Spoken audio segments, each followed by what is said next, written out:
I'm Jen. I'm the kinda old autistic lady, and today's topic is about group work. I want to address this both from a teaching perspective for kids as well as a workplace perspective, because nothing puts ice water in a kid's veins, in other words, makes them absolutely dread being in school, faster than a kid who has social difficulty hearing the words in a class, pick your own groups.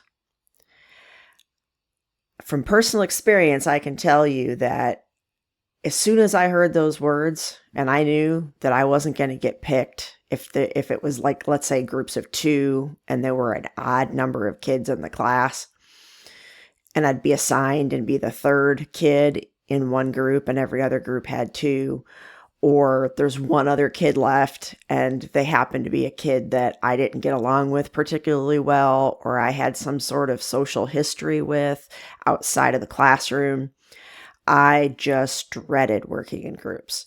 And the teacher could have the best intentions, but as soon as I heard those words, I couldn't concentrate on the instructions for what we were supposed to be doing, the deadlines, how the grade was going to be done, if it was a group grade or an individual grade.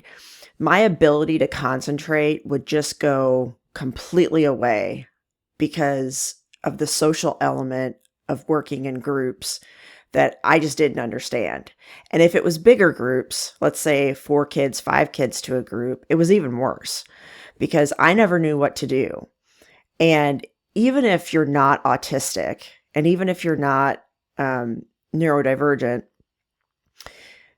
there are a lot of neurotypical kids that are in the same boat, and kids that ride on the tails of what the rest of the group does.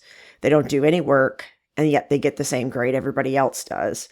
And then there's 1 or 2 kids in the group, if it's a larger group, who basically end up doing all the work. And then there's a kid or 2 in the middle that kind of helps. It's the same dynamic every time. And I'm not going to say that's completely the same in the workplace, but I believe that a handful of things need to happen both at the school level and at the work level that would greatly help everybody involved.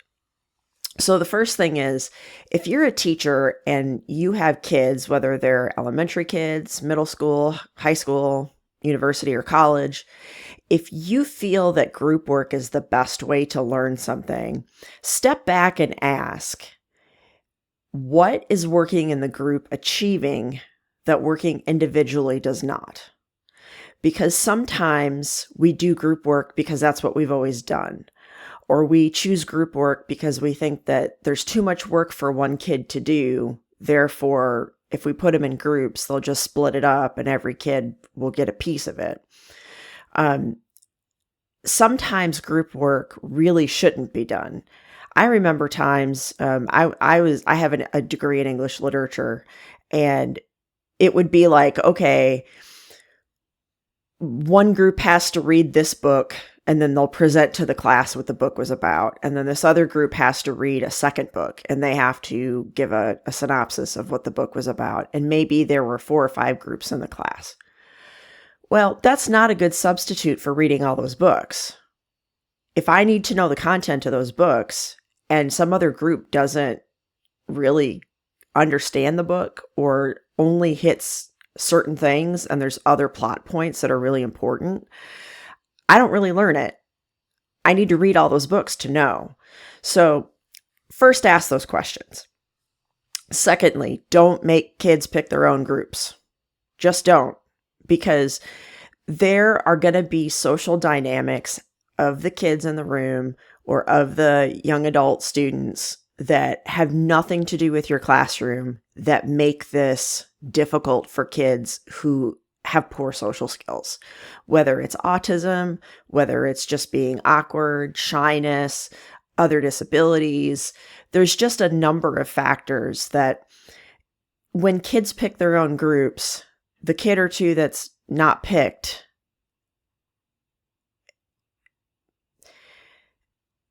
they go through an emotional thing that they shouldn't have to do in the safety of the classroom, is how I'm going to put that. So you pick the group as the teacher.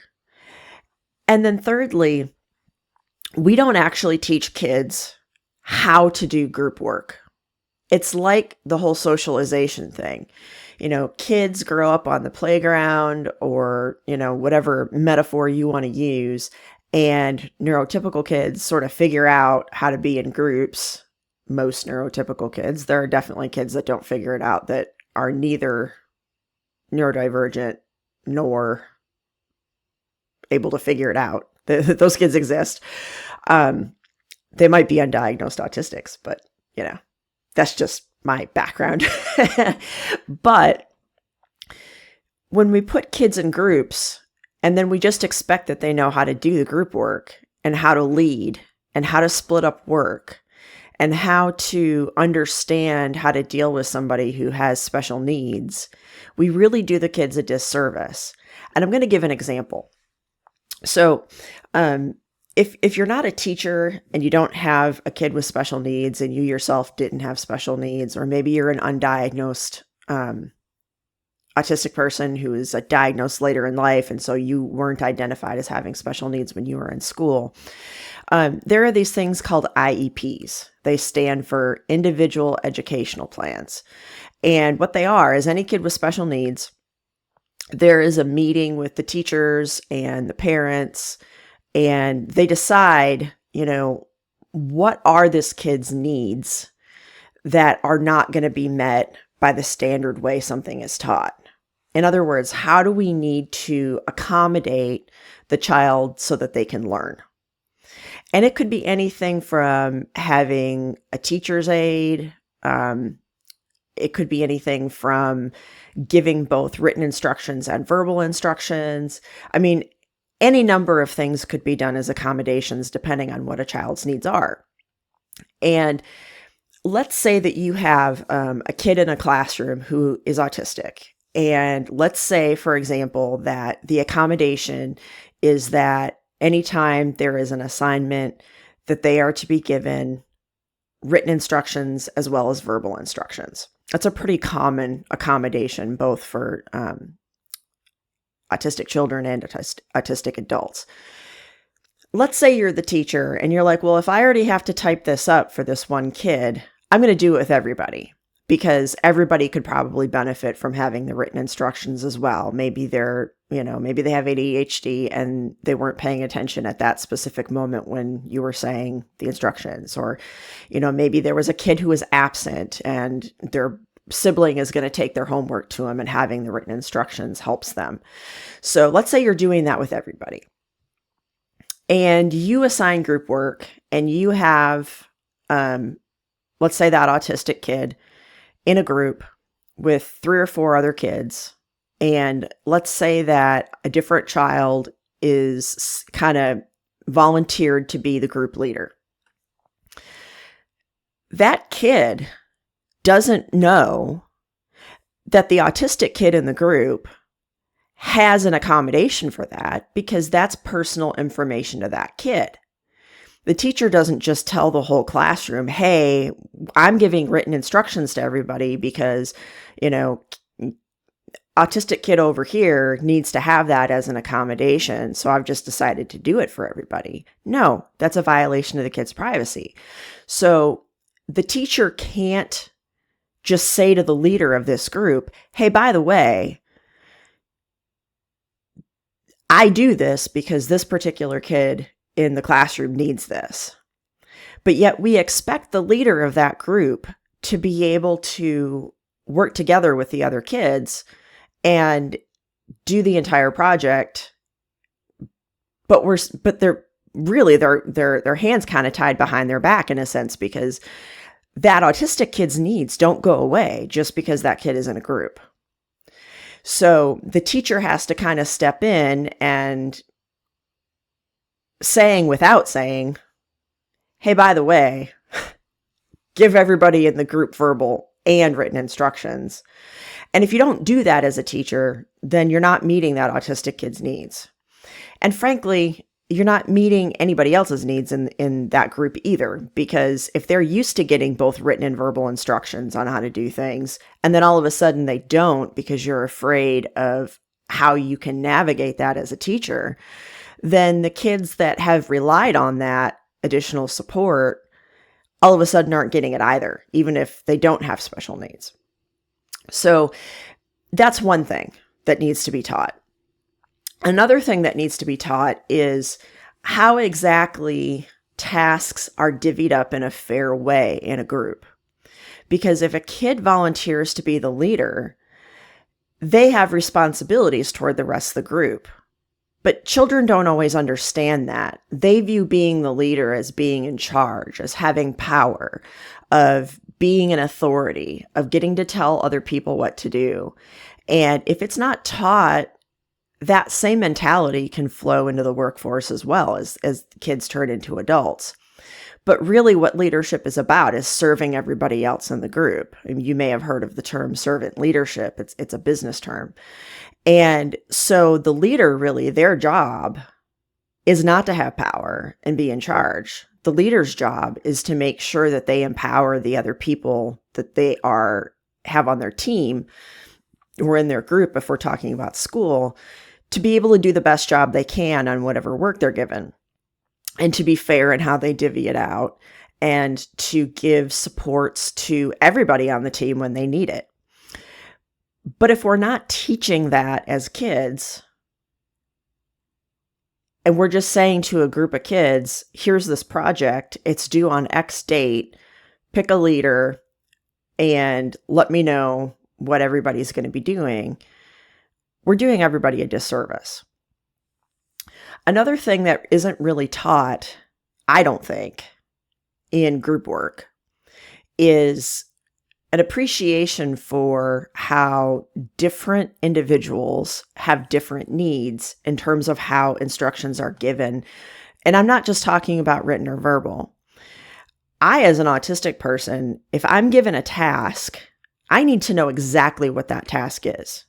What's expected, when things are due, when you're going to check in with me to know I'm supposed to have 25% of my work done or 50% of my work done. I need to know what your vision for what the project is, because if you just say, give me a report on sea turtles, that could mean anything. I could be dressing up as a sea turtle. I could be making a poster of a sea turtle. I could be trying to catch a sea turtle in the ocean and bring it into class if I live near the ocean. I mean, I need instructions because all I see is the details and I don't know how it's supposed to be constructed together. And that is not something that I grow out of as an autistic person. I've always been like that, and I always will be like that. It's part of my makeup as having an autistic brain. So when we have kids who are leaders in a group, we have to actually explain to them that there's going to be, and I'll call it a linear spectrum. There's going to be a linear spectrum in any group of how much direction you have to give different people on the team. So you have to have a situation where people know each other well enough so that if somebody needs those types of directions, the leader knows that and isn't just sticking random people together that they don't know. Because that also happens a lot, both at the school level and at the career level, that you have a team lead or a manager or some other leader, or in the case of school, you've got a kid that is kind of like the spokesperson or the leader of that group. There's always going to be a certain amount of information you need to know as the leader about each person, right? You need to know their skills. You need to know their background in things they've done before. You need to know what things that person needs in order to succeed in that role. And that's going to be vastly different from person to person. And you're going to need to know how they interact with other people in general.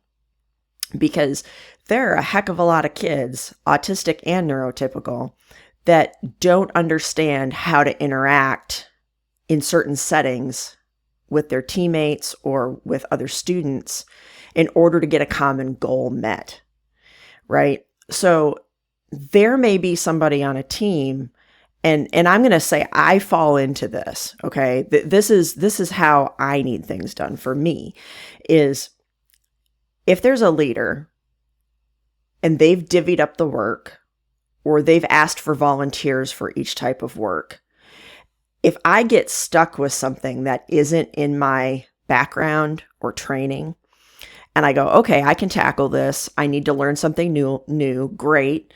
Knowledge is cool. I love knowledge. I love learning new things. But I'm starting from scratch, from just, ground zero and trying to figure out what I'm doing. I'm going to need a little extra help to know, okay, what resources can I use? Not only the vision, but also how much depth and detail I'm supposed to go into. Because if I'm not given that direction, I'll tell you right now, I will give you way too many details because details are what I see. I need to be given sort of like a funnel diagram of, okay, here's 1,000,000 details and you need to winnow it down into what would be the skinny part of the funnel. Because if you give too many details, it's not going to be serving the needs of the project. But you have to actually tell me that. And you have to give me the parameters of what that skinny part of the funnel is. But if we don't train leaders to understand that, then you're just basically sticking a bunch of kids together or a bunch of adults together and saying, figure it out on your own. Good luck. I'm sorry, that doesn't work well. It doesn't work well even if you have a group that has nothing but neurotypical kids in it. Because kids need direction, adults need direction. And if you're not specific enough or you don't teach leaders how to recognize signs in other people that they're trying to lead, that they need that type of help, you're setting people up to fail. And I know that's not what teachers want. I know that's not what school districts want. I know that's not what companies want. But it's what people need. It truly is. You may have somebody who is an individual contributor that if you give them a vague set of instructions, they're just sort of in tune with that leader's vision and that leader's past in terms of the types of projects that they've been given and maybe can run with it and they just intuit everything. There are people out there that are really good at intuiting that type of thing, but there are a lot of people that aren't. And there's a lot of people in the middle. And so I honestly think that the best approach overall is never to let kids pick their own groups. I won't budge on that. You will never convince me otherwise of that. You will never convince me otherwise of that. But number two, I think it would be worthwhile, maybe at the high school level, or maybe at the middle school level with a refresher in high school, and anybody that goes to college or university or trade school, that there's a refresher. And any time that somebody is a new hire in an organization, there's a refresher of basic group dynamics and leadership training. Because, a lot of leadership training, like for adults, is not focused on this type of thing. It's focused on, I'm going to call it philosophy of leadership, and not getting into the nitty-gritty details of how different people have different needs. Because if you have kids with special needs, guess what? They grow up into adults that have special needs. And if we want to have participation in the workforce, because we know today that a lot of autistic people either are not in the workforce but want to be, or they're underemployed in the workforce and want to be more employed in the workforce, either because they get value out of the work they do or because of financial need, then we have to give tools and training to everybody, not just the autistic person. Because if they go into a work situation and they don't have, one moment, I got a cough. If the other people in the team don't have the necessary background to understand what maybe an autistic person needs, then we're setting that person up to fail. We're setting the team up to fail. And too often, this becomes a case of, well, this person's not the right fit for the team, so they're going to get let go. I'm sorry, that's not the right approach. It's not. The right approach is to figure out what that person needs to succeed, and then to skill up other people on the team in order to help that individual. Because that is done for neurotypical people all the freaking time. But when you have somebody that has additional support needs or additional accommodations that are needed, all of a sudden it's seen as burdensome.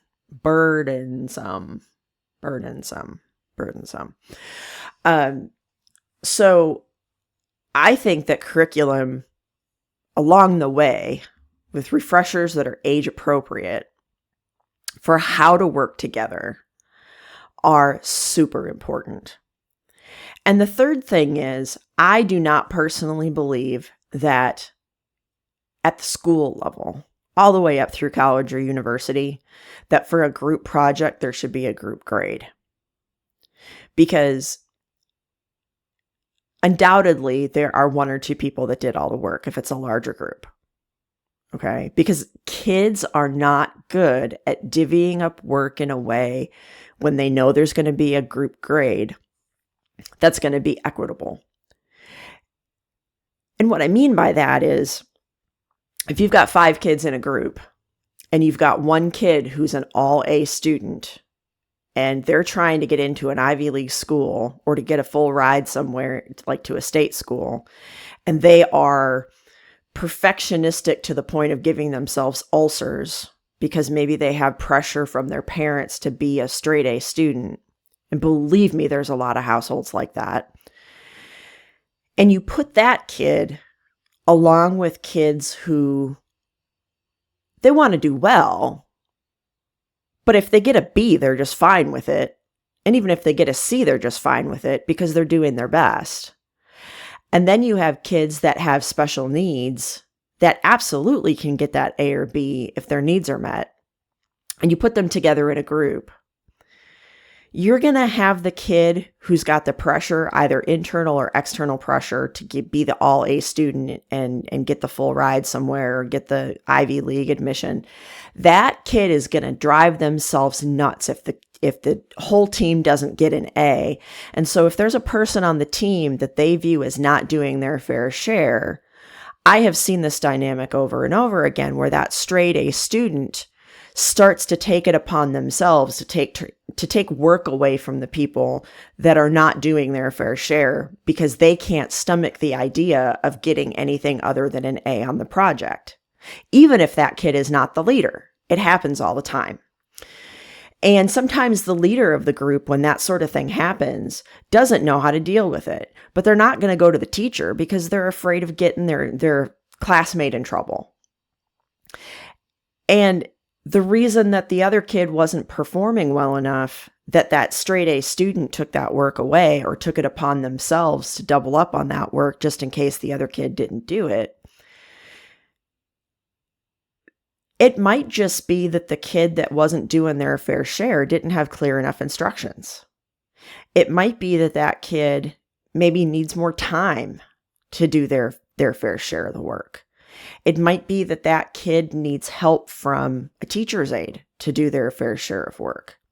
It may be that kid, English is not their first language, even if they don't have any other, like special needs from a disability standpoint. And maybe they don't understand exactly what they're supposed to do because they're in the process of learning English. There's all kinds of dynamics that happen here where undoubtedly, over and over again, you have one kid that takes work away from the others. And lots of times teachers will ask the question of each group, who did what? When that happens, there is this unwritten code among kids that one of two things is going to happen. Either the kids will completely cover up for each other because they don't want to get anybody in trouble and they're a snitch if they do, and there's social consequences outside of that classroom that are going to happen if they tell the truth and say, well, this person over here,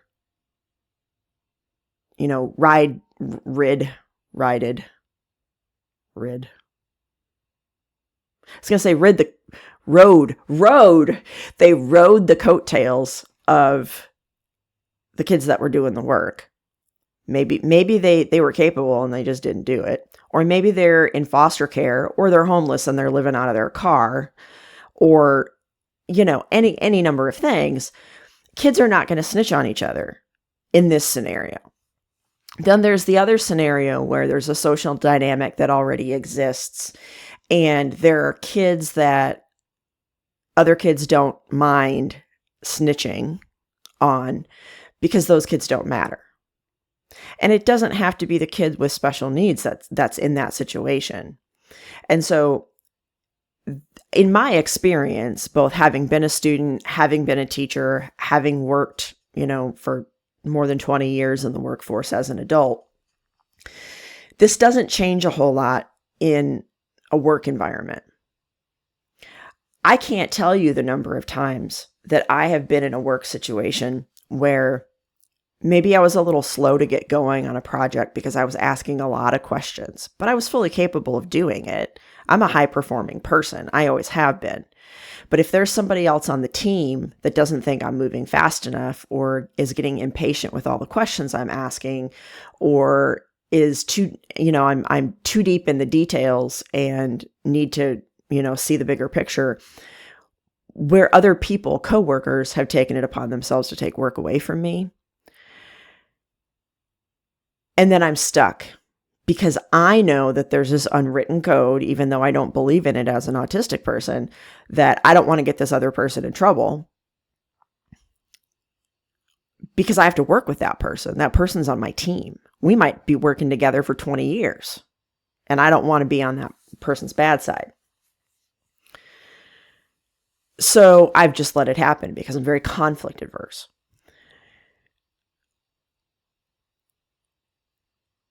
And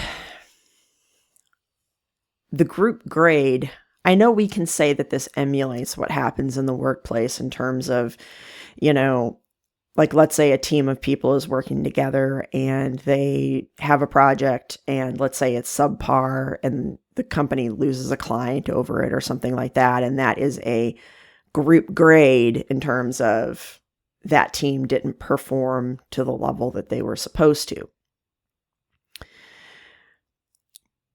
But it's not apples for apples.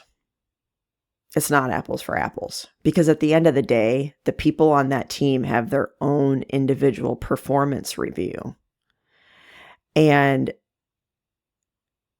it's also kind of common that the people that are best able to articulate in a performance review why their team didn't do very well is the person that still gets the bonus or the promotion or whatever, because the ability to articulate that skill can make or break a person's career.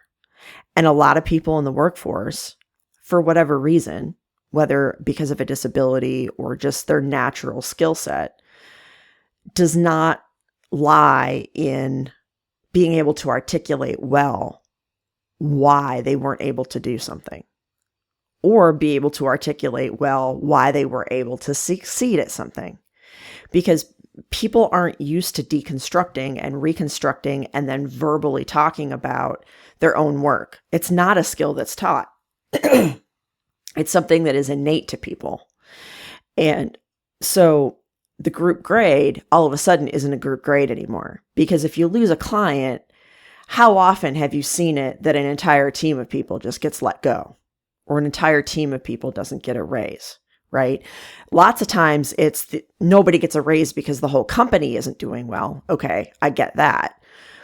Or, a much larger department doesn't get raises because there's some sort of a metric that an entire 100-person team or something didn't meet. Fine. Okay. I get that. But at the school level, it's not that way. And to say, hey, we're training people in order to be in the workforce, we're going to throw you together in a group, good luck, isn't fair. It isn't fair both from an equity standpoint, and it isn't fair in terms of an accommodation standpoint.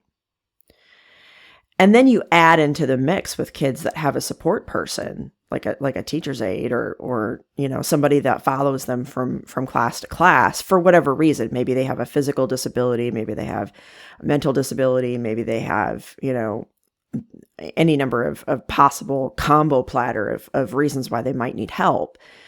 Then you have an adult in the mix. And that really complicates it because you've got the teacher who's divvying out the grade. And then you have a group of kids with an adult who's helping the child that needs help. And I'm not saying that adult shouldn't be there helping that kid. Absolutely not. But the dynamic is completely different. The adult that's helping that kid is also helping the entire team. And the adult is going to see things from a different lens, I don't care how well they're trained, than these other groups that don't have an adult in them. It is not apples for apples comparison then at that point when you're giving out group grades. It's not. So as I move to wrap this up, I want to articulate 3 points. If you take nothing else from this. Number 1, don't let kids pick their own groups. Don't. Full stop, period, no. Number 2, when one kid is a leader, make sure you're giving the leader clear instructions about what they have to do and how they need to support the other people on the team. Because you as the teacher are going to know more about each individual kid and what they need than the other kids on the team. And probably they're their friends. And, I might be good buddies with somebody, but I might not know what they need best in order to learn because they're my buddy, right? I'm not their teacher. But all of a sudden I'm in a leadership position and my friend is over here. And then I've got this other person that isn't my friend. And I'm trying to figure out how to make the group succeed. That leader needs help. Number 3, every kid needs a turn being the leader. If what you have determined is needed to be group work, there should never be a situation, in my opinion, that throughout the course of that unit or the course of that school year or the course of that semester or quarter, where every kid isn't getting a chance to be a leader and being taught those leadership skills. Because it's not fair, especially when kids are picking their own groups.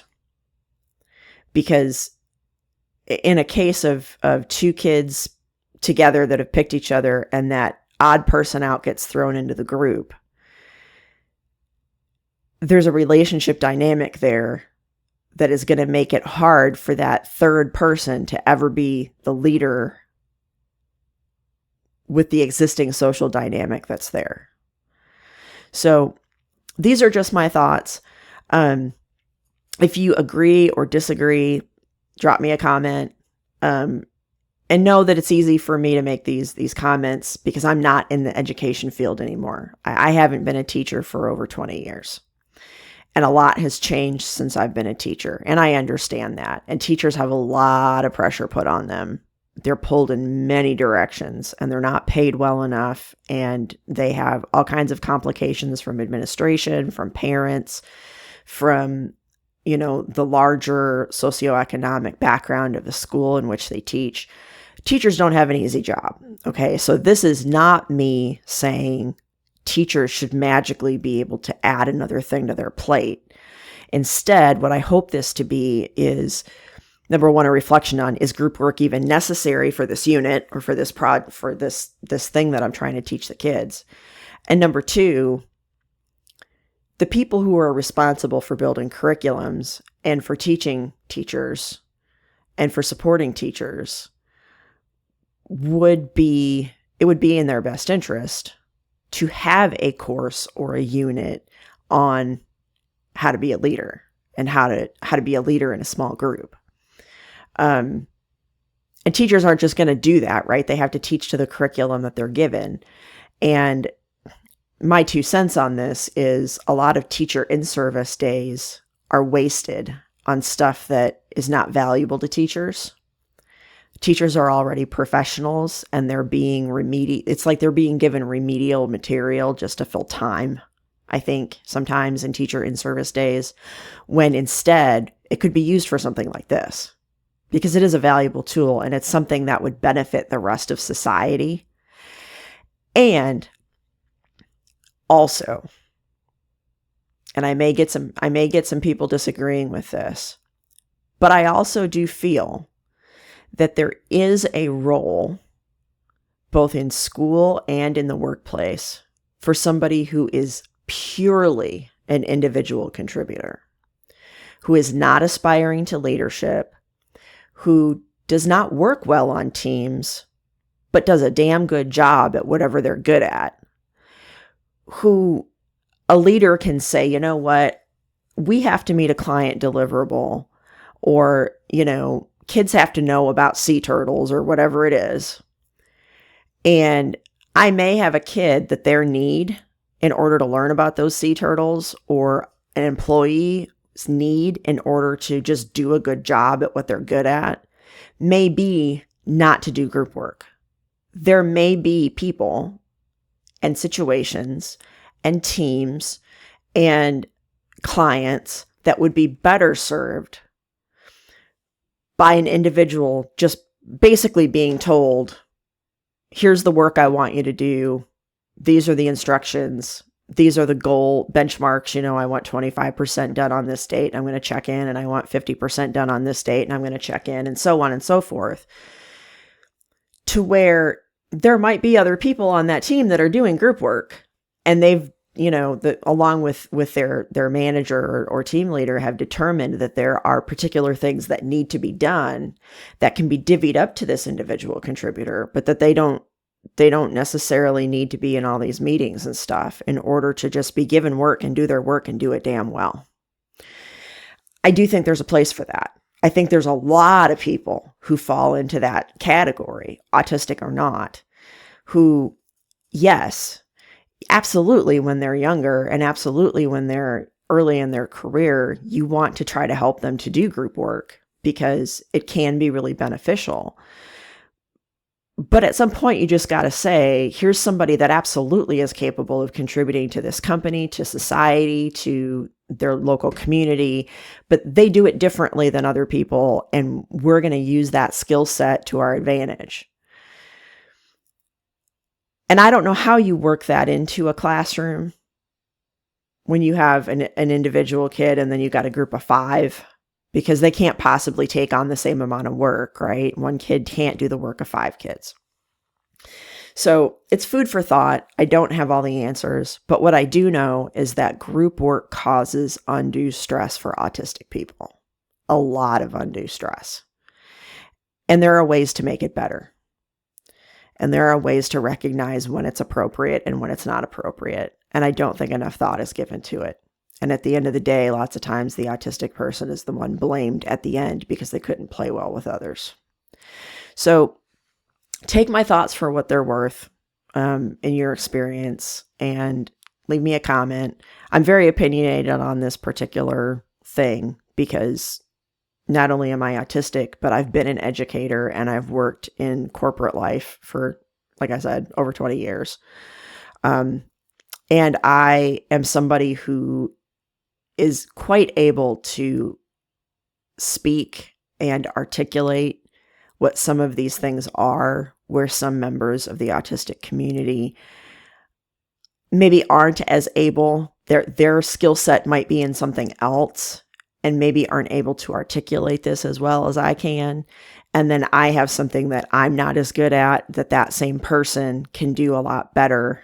Okay. I think that there are complementary skill sets that happen in the autistic community quite a bit, where those who are able to articulate these things, in my opinion, for myself, and I can't speak for anybody but myself, that because I am speech abled and I'm very fluent with how I speak, and I'm very articulate, and I have studied communication for so many years and have taught communication skills for so many years, that I have a responsibility to voice this. And so I don't have a problem being a mouthpiece for this. But if you have enjoyed the video, visit some other ones, stick around the channel, like, subscribe. I'm not going anywhere. I know it's a very small channel. I don't have enough subscribers to do things like a live stream or anything like that, which I would love to do. But until I get enough subscribers that YouTube will let me do it, I can't. So, support me in the ways that you're able if you're finding the content helpful. And I appreciate you watching. Take care.